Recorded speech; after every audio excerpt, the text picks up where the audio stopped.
بات ہی نہیں ہے, عدالت نے کہا ہی نہیں ہے. اگر عدالت نے گرفتاری کے لیے نہیں کہا گیا تھا تو پھر آج آپ عدالت کیوں گئے تھے؟ اور آپ نے عدالت میں یہ کیوں کہا کہ جی ہمارے گرفتاری کے جو وارنٹ منسوخ کیے جائیں, جو آپ کو عدالت نے وہ آپ درخواست منسوخ کر دی.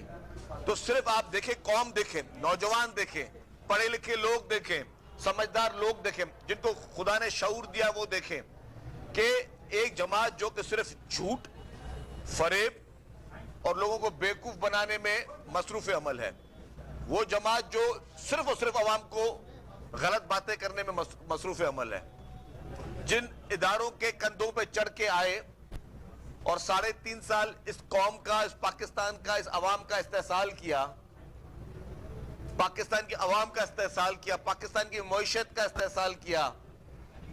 آپ کے دور میں 3.5 سال میں پاکستان کو کرپشن انڈیکس میں دنیا میں اور ترقی ملی.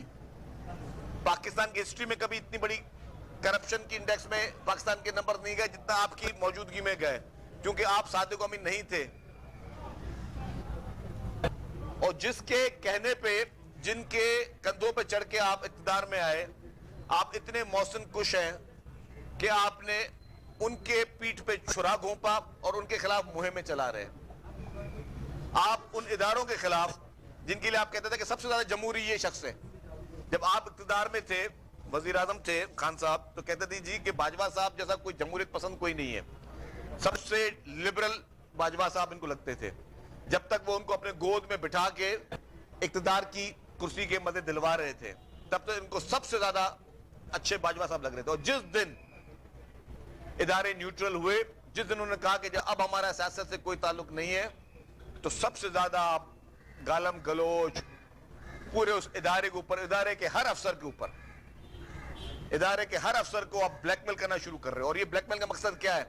ریسنٹلی عمران خان جو یہ تحریک چلا رہے ہیں, جس میں سوشل میڈیا پہ بدتمیزی کے طوفان ہے, غنڈہ گردی کے ماحول ہے, لوگوں کے ہاتھوں میں لاٹھیاں ہیں, پولیس والوں کو کل جس طرح یرغمال بنانے کی کوشش کی گئی, ان سے بدتمیزی کرنے کی کوشش کی گئی, جو آپ یہ تحریک چلا رہے ہیں, اور اب آپ فوج کے ہر اعلیٰ آفیسر کے خلاف جس طرح کی نازیبہ الفاظ استعمال کر رہے ہیں, اس کا مقصد کیا ہے؟ اس کا مقصد یہ ہے کہ آپ چاہتے ہیں کہ کسی طریقے سے آپ کو اقتدار میں لے کر آئیں. یہ لوگ بلیک میل کر کے, یہ آپ ان کو بلیک میل کرنا چاہتے ہو کہ بلیک میل, آپ ان کو بلیک میل کرو اور وہ آپ کو کسی طریقے سے چور دروازے سے ایک مرتبہ پھر اقتدار میں لے کے آئیں. اور آپ کی طرف سے پیغام یہ ہے ان کے لیے کہ اگر کوئی رستہ عمران خان کو اقتدار میں لانے کے لیے نہیں نکالا گیا, تو عمران خان ایک ایک افسر کے نام پر جھوٹے پروپیگنڈا شروع کرتا رہے گا, ایک ایک آفیسر کو ملائن کرتا رہے گا, ایک ایک اعلیٰ اچھے افسران جن کی ریپوٹیشن بہت اچھی رہی ہے, فوج کے ان تمام بڑے افسران کے لیے اچھے اعزازات کے ساتھ ان کو نوازا گیا ہے, اچھے ان کا کیریئر رہا ہے, ان کے ایک ایک آفیسر کے خلاف آپ یہ تحریک اس لیے چلا رہے ہیں کہ آپ کا مقصد یہ ہے کہ یہ آپ کی بلیک میلنگ میں آ کے, تاکہ آپ سوشل میڈیا پہ ان کو بدنام اور ان کے خلاف گند نہ اچھال سکے, کیچڑ نہ اچھال سکے, یہ آپ کے ساتھ ہاتھ ملائیں اور کسی طریقے سے آپ کو بیک ڈور پہ اقتدار میں لے کر آئیں. یہ ڈوب مرنے کا مقام ہے, یہ شرم کا مقام ہے. آپ اتنے بڑے نائی ترم خان ہیں, نہ ہی آپ اتنی بڑی کوئی ہستی ہے کہ آپ کو خدا نہ خواستہ کوئی مارنے کی کوشش کرے گا یا آپ کو کوئی اپنے راستے سے ہٹانے کی کوشش کرے گا, کیونکہ آپ کی کوئی حیثیت نہیں ہے.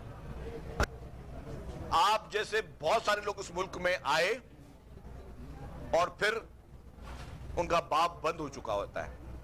آپ بھی وہی شخص ہو جو چور دروازے سے اقتدار میں آئے, کندھوں پہ چڑھ کے آئے, آر ٹی ایس بیٹھنے کی وجہ سے آئے, آپ کے پاس اقتدار نہیں تھا, چند لوگ آپ کو جو اپنے گودوں میں کھلا رہے تھے ان کی آپ نام کی تسبیح پڑھتے رہے, اور پھر آپ آخر میں آپ نے ان کو ہی ڈچ کیا, ان کے ساتھ ہی غداری کی.